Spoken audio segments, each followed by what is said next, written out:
Hallelujah, Hallelujah, Hallelujah, Hallelujah.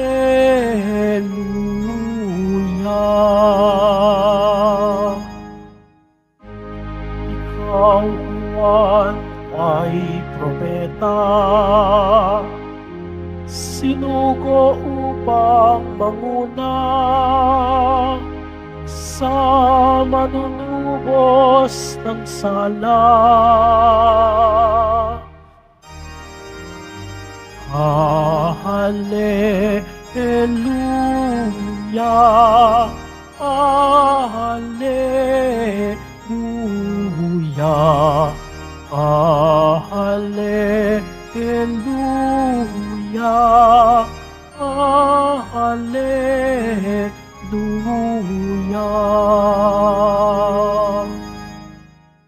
Sumainyo ang Panginoon. At sumaiyo rin. Ang mabuting balita ng Panginoon ayon kay San Lucas. Papuri sa iyo, Panginoon. Dumating ang oras ng panganganak ni Elizabeth at nagluwal siya ng isang sanggol na lalaki.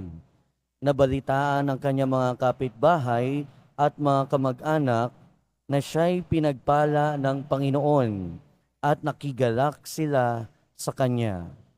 Nang ikawalong araw, dumalo sila sa pagtutuli ng sanggol. Zacarias sana ang ipangangalan sa kanya, gaya ng kanyang ama. Ngunit sinabi ng kanyang ina, "Hindi, Juan ang ipapangalan sa kanya." Subalit wala isa man sa inyong mga kamag-anak ang may ganyang pangalan, wika nila. Kaya't hinudyatan nila ang kanyang ama at tinanong kung ano ang ibig niyang itawag sa sanggol. Humingi siya ng kasulatan o ng masusulatan at sumulat ng ganito, Juan ang kanyang pangalan. At namangha silang lahat. Pagdakay nakapagsalita siya at nagpuri sa Diyos. Natakot ang lahat ng kanyang kapitbahay, ano pat naging usap-usapan sa buong kaburulan ng Judea ang mga bagay na ito. Pinakaisip-isip ito ng lahat ng nakaalam at kanilang tinanong, magiging ano kaya ang batang ito, sapagkat maliwanag na sumasa kanya ang Panginoon. Lumaki ang bata at naging malakas ang kanyang espiritu. Siya'y tumira sa ilang hanggang sa araw na magpakilala siya sa Israel. Ang mabuting balita ng Panginoon. Pinupuri ka namin, Panginoong Hesukristo. Magsiupo muna ang lahat. Welcome po sa Minor Basilica and National Shrine of Jesus Nazareno. Magandang umaga po at happy fiesta sa inyong lahat. Palakpakan naman natin si San Juan Bautista. Parang tulog pa kayo ha. Mga kapatid, ngayon ay pinagdiriwang natin ang dakilang kapistahan ng kapanganakan ni San Juan Bautista. At siguro alam naman nating lahat na ang Quiapo Church ay hindi lang dambana ng Jesus Nazareno, kundi ang ating patron ay si Juan Bautista. Kaya ngayong araw ay kapistahan natin ng ating patron. Yung dati, mga Pilipino dati, ang kaugalian sa atin, tuwing may ipinapanganak na sanggol, ang unang tinitignan ay ang kalendaryo. Dati kasi, yung mga kalendaryo, nakalagay dyan yung pangalan ng santo na may kapistahan. At ang naging kaugalian noon, ipinapangalan sa sanggol yung kapistahan ng santo o kung sino yung may kapistahan. At ang paniniwala natin, lalo na mga Kristiyano, kung ano ang iyong pangalan at kung ano yung kahulugan ng iyong pangalan, yun ang iyong magiging misyon. For example, ang pangalan ko, December 1 ako pinanganak, pero hindi naman ako ipinangalan sa santo na nagdiriwang ng kapistahan ng araw na iyon. Pero yung pangalan ko ay Christopher. Kilala ko bilang Father Chris. Pero ang ibig sabihin ng Christopher ay Christ bearer, ang tagapagdala ni Kristo. At kung titignan natin, naging pari ako, so ang misyon natin ay magdala kay Kristo sa mga tao. So somehow, sana matupad natin yung misyon na yan. At ngayon, sa ating pagbasa sa Ebanghelyo, pinangalanan ang isang sanggol. At ang kanyang pangalan ay Juan. At ano ang ibig sabihin ng Juan? Ang ibig sabihin ng Juan o John, God is gracious. Ibig sabihin, mapagpala ang Panginoon. At tunay nga, sa pagpanganak kay Juan Bautista, napatunayan na mapagpala ang Panginoon. Unang-una, mapagpala ang Panginoon dahil hindi naman natural yung pagkapanganak sa Kanya. Yung Kanyang ama't ina, si Zacarias at si Elizabeth ay matatanda na. Hindi na sila talaga pwedeng manganak. Pangalawa, baog si Elizabeth. Pero totoo, mapagpala ang Panginoon, mapagpala ang Diyos dahil sa kabila nito, sa kabila ng pagiging baog at matanda na ni Elizabeth at sa kabila ng pagiging matanda ni Zacarias, ipinanganak pa rin si Juan Bautista.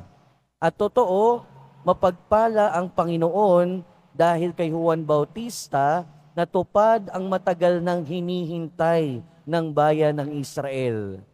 Si Juan Bautista, siya yung kinilala na propeta. Pero bago pa si Juan Bautista dumating, ang huling propeta ay dumating 400 taon ang nakaraan. So ibig sabihin, yung pagitan na oras, yung oras na pagitan sa gitna ni Juan Bautista at nung huling propeta ay 400 taon. Ganon katagal.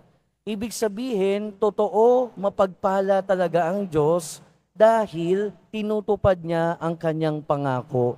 Tapat siya sa kanyang pangako na ipadadala niya ang propeta, ipadadala niya si Juan Bautista na maghahanda ng daaraanan ng Panginoon. At matututuhan natin sa buhay ni Juan Bautista, bukod sa tapat ang Panginoon sa kanyang pangako, at bukod sa katotohanan na papagpala ang Panginoon, matututuhan natin sa buhay ni Juan Bautista, unang-una ang kababaang loob. Alam ni Juan Bautista kung ano ang kanyang misyon at tinupad niya yun. Alam ni Juan Bautista kung hanggang saan lamang siya. Alam ni Juan Bautista na siya ang maghahanda ng daraanan ng Mesiyas, ngunit hindi siya ang Mesiyas. Marami na siyang tagasunod. Marami nang naniniwala sa kanya. At totoo niyan, marami na siyang pwedeng maakay. Pero nung dumating ang Panginoong Hesukristo, alam niya din na hanggang doon na lang ang kanyang papel. Dahil pagdating ng Mesiyas, pagdating ng ating Panginoong Hesukristo, ano ang sabi niya? He must increase, I must decrease. Ibig sabihin, ibinibigay niya na ang limelight, ibinibigay niya na ang mga tao sa ating Panginoong Hesukristo.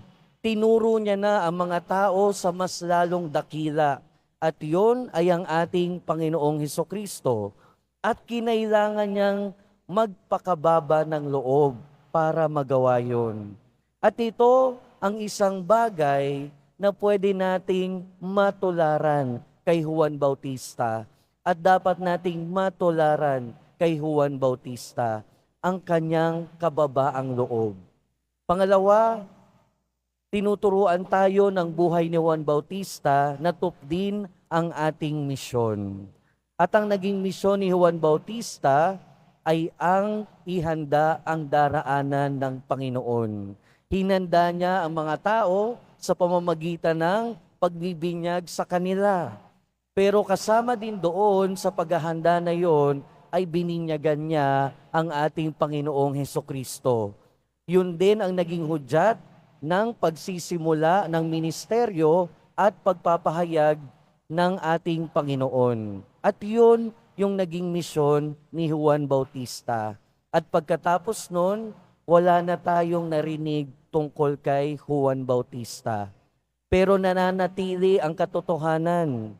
Nanatili ang katotohanan na tinupad niya ang kanyang misyon. Kaya ngayon mga kapatid, pinapaalala sa atin ng buhay ni Juan Bautista. Tinupad niya ang kanyang misyon. Tayo din naman, tuparin natin ang ating misyon. At ano ang ating misyon? Kung ano yung katayuan natin sa buhay, yon ang ating misyon. Kung kayo ay pare, ako ay dapat magpakapare. Kami ay dapat magpakapare. Dapat ipahayag ang mabuting balita. Kung ikaw ay guro, ikaw ay magpakaguro. Turuan mo ang iyong mga estudyante. Kung ikaw ay ina, ikaw ay magpakaina. Alagaan mo ang iyong asawa, alagaan mo ang iyong inaanak. Huwag kang pumunta sa kapitbahay para makipagmarites o makipagmadyong o tong-its. Kung ikaw ay ama, ikaw ay magpaka-ama. Ibig sabihin, mag-provide ka sa iyong pamilya sa abot ng iyong makakaya. Huwag puro inom, huwag puro barkada. At kung ikaw ay anak, tuparin mo ang iyong misyon bilang anak. Mag-aral ka ng mabuti. Huwag mong bibigyan ng sama ng loob ang iyong mga magulang. Huwag puro ML, huwag puro social media. Magpakaanak.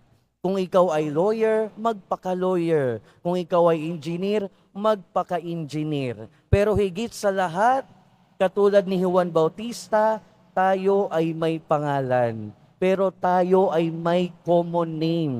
Bukod sa ating first name at sa pangalan na binigay ng ating magulang, meron tayong pangalan na sinishare nating lahat.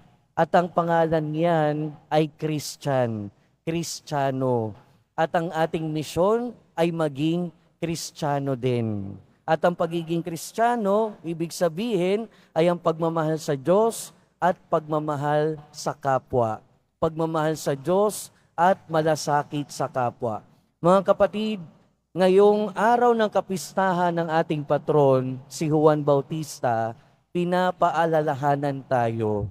Unang-una, mapagpala ang Diyos. Pangalawa, tularan natin si Juan Bautista. Gawin natin ang ating misyon. Magpakababa tayo ng loob. At nawa, patuloy tayo maging katulad ni Juan Bautista. Patuloy nating ituro ang ating kapwa sa kung sino ang mas lalong dakila.